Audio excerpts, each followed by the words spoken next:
بسم اللہ الرحمن الرحیم. In the name of Allah, the Beneficent, the Merciful. الحمد لله وكفى وسلام على عباده الذين اصطفى أما بعد فقد قال الله تبارك وتعالى في القرآن المجيد والفرقان الحميد أعوذ بالله من الشيطان الرجيم بسم الله الرحمن الرحيم يا أيها الذين آمنوا قوا أنفسكم وأهليكم نارا وقودها الناس والحجارة عليها ملائكة غلاظ شداد لا يعصون الله ما أمرهم ويفعلون ما يؤمرون.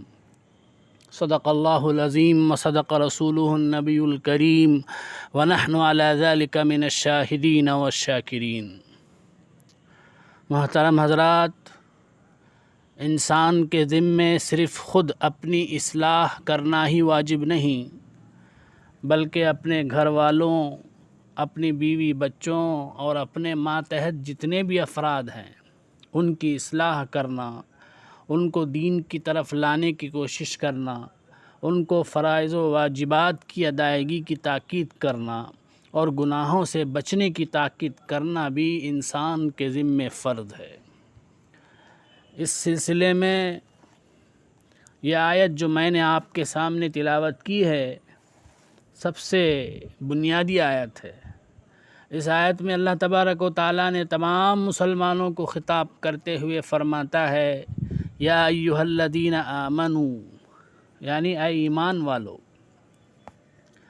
محترم حضرات، قرآن کریم میں اللہ نے مسلمانوں سے خطاب کرنے کے لیے جگہ جگہ یا ایھا الذین آمنوا کے الفاظ استعمال فرمائے ہیں۔ حضرت ڈاکٹر عبدالحی صاحب قدس اللہ سرہ فرمایا کرتے تھے کہ یا ایھا الذین آمنوا کا عنوان جو اللہ نے خطاب کرتے ہوئے استعمال فرمایا ہے یہ بڑا پیارا عنوان ہے، یعنی اے ایمان والو، اے وہ لوگو جو ایمان لائے ہو۔ اس خطاب میں بڑا پیار ہے،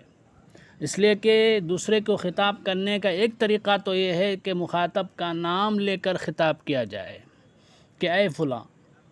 اور خطاب کرنے کا دوسرا طریقہ یہ ہوتا ہے کہ مخاطب کو اس رشتے کا حوالہ دے کر خطاب کیا جائے جو خطاب کرنے والے کا اس کے ساتھ قائم ہے۔ مثلا ایک باپ اپنے بیٹے کو بلائے تو اس کا ایک طریقہ تو یہ ہے کہ اس بیٹے کا نام لے کر اس کو پکارے کہ اے فلاں ادھر آؤ، اور دوسرا طریقہ یہ ہے کہ اس کو بیٹا کہہ کر پکارے کہ اے بیٹے ادھر آؤ۔ ظاہر ہے کہ بیٹا کہہ کر پکارنے میں جو پیار، جو شفقت، جو محبت ہے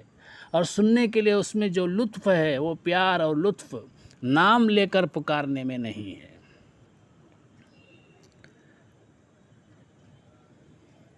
تو اللہ تعالیٰ نے یا ایھا الذین آمنوا کا خطاب کر کے اس رشتے کا حوالہ دے رہے ہیں جو ہر صاحب ایمان کو اللہ کے ساتھ ہے۔ یہ ایسا ہی ہے جیسے کوئی باپ اپنے بیٹے کو بیٹا کہہ کر پکارے،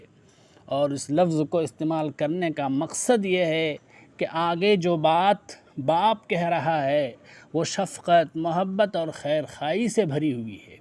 اسی طرح اللہ تعالیٰ بھی قرآن کریم میں جگہ جگہ ان الفاظ سے مسلمانوں کو خطاب فرما رہے ہیں۔ انہی جگہوں میں سے ایک جگہ یہ بھی ہے، چنانچہ اللہ پاک فرماتے ہیں یا ایھا الذین آمنوا، اے ایمان والو، قوا انفسکم واہلیکم نارا، اپنے آپ کو اور اپنے گھر والوں کو بھی آگ سے بچاؤ۔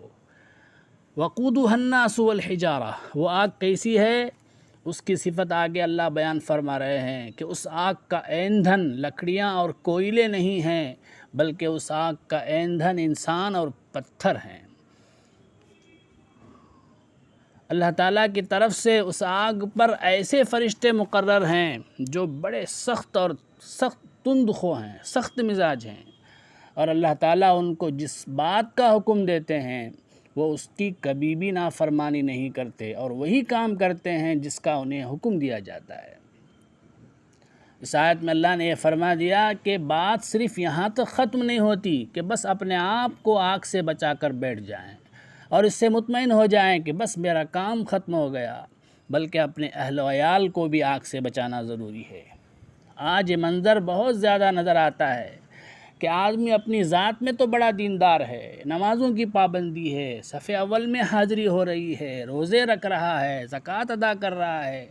اللہ کے راستے میں مال خرچ کر رہا ہے، اور جتنے اوامر اور نواہی ہیں ان پر عمل کرنے کی کوشش بھی کر رہا ہے، لیکن اس کے گھر والوں کو دیکھیں،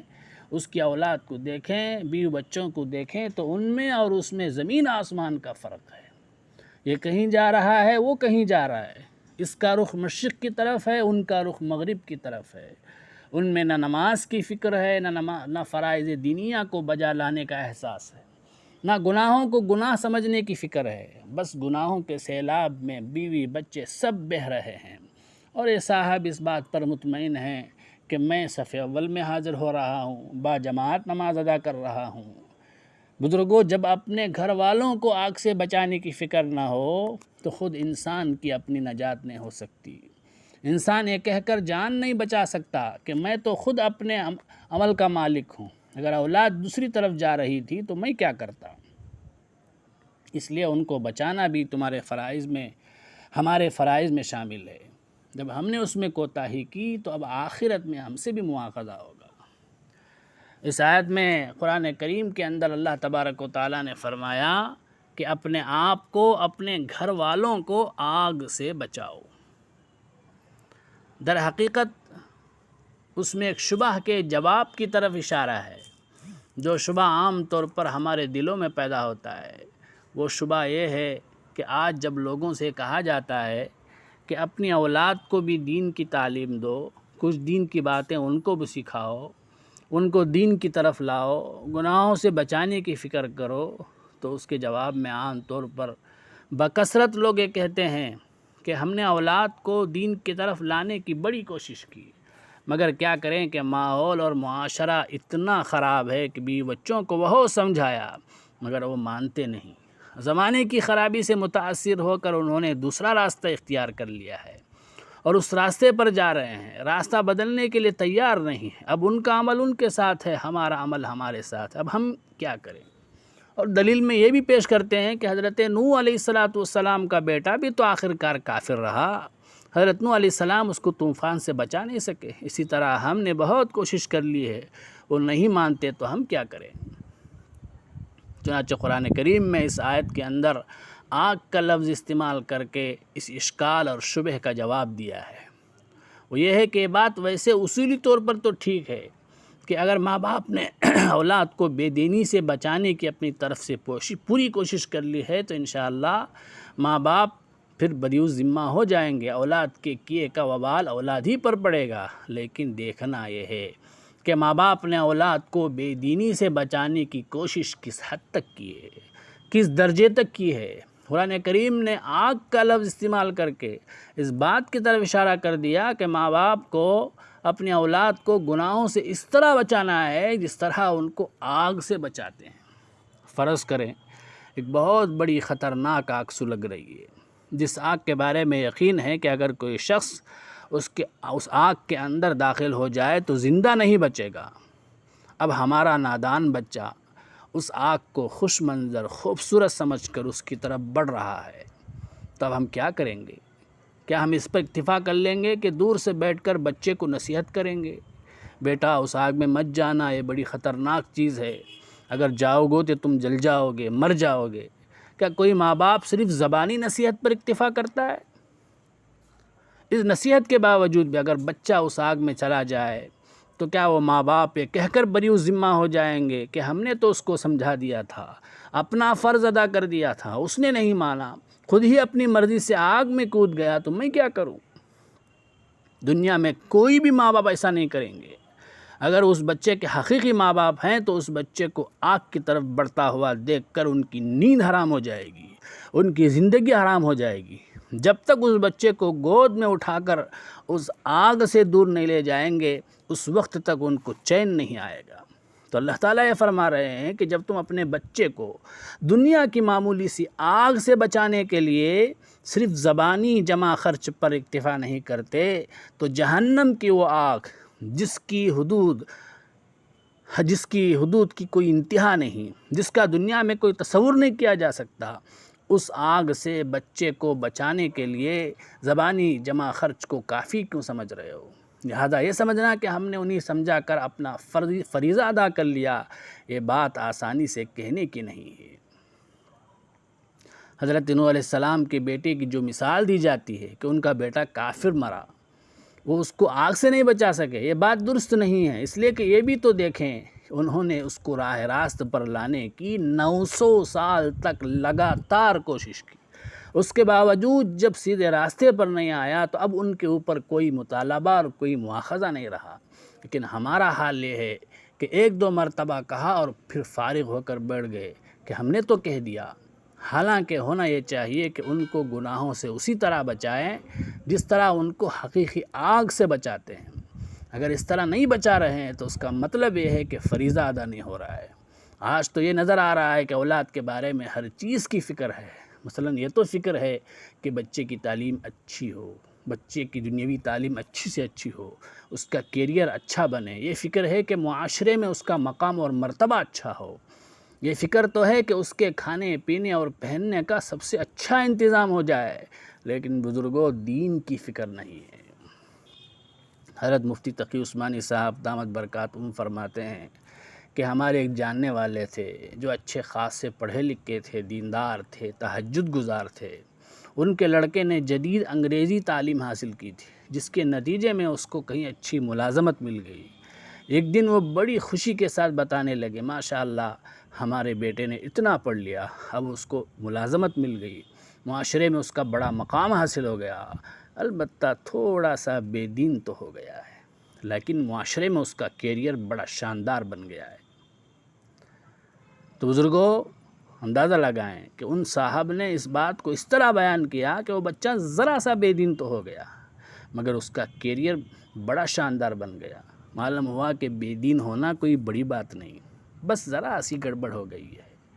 حالانکہ وہ صاحب خود بڑے دیندار اور تہجد گزار آدمی تھے۔ حضرت مفتی شفیع صاحب رحمۃ اللہ علیہ فرماتے تھے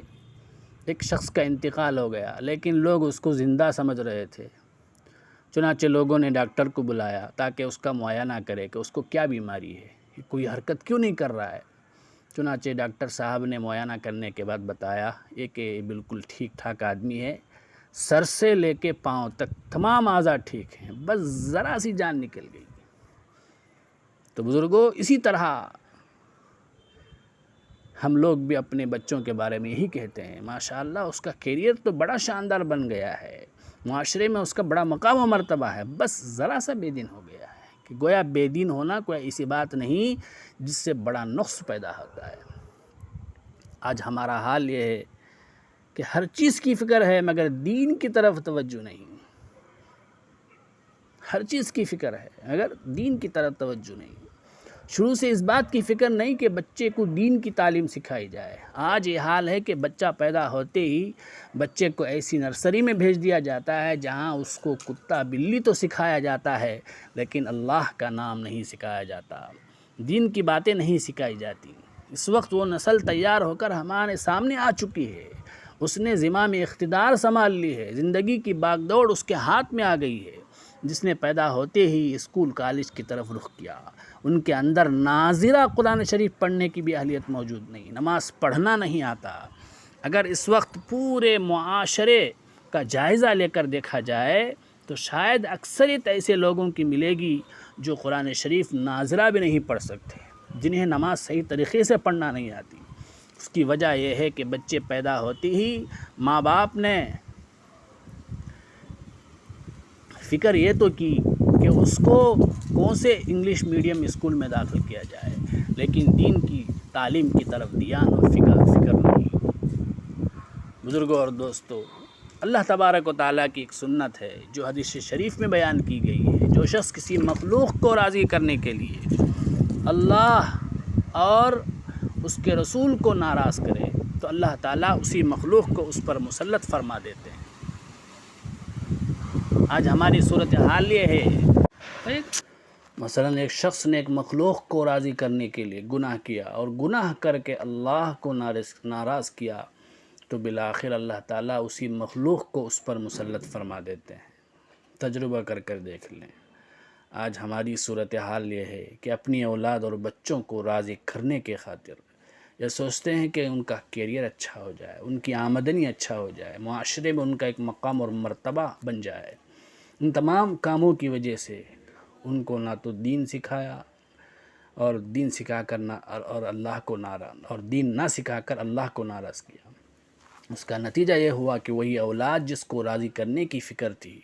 وہی اولاد ماں باپ کے سر پر مسلط ہو جاتی ہے۔ آج معاشرے کے اندر دیکھ لیں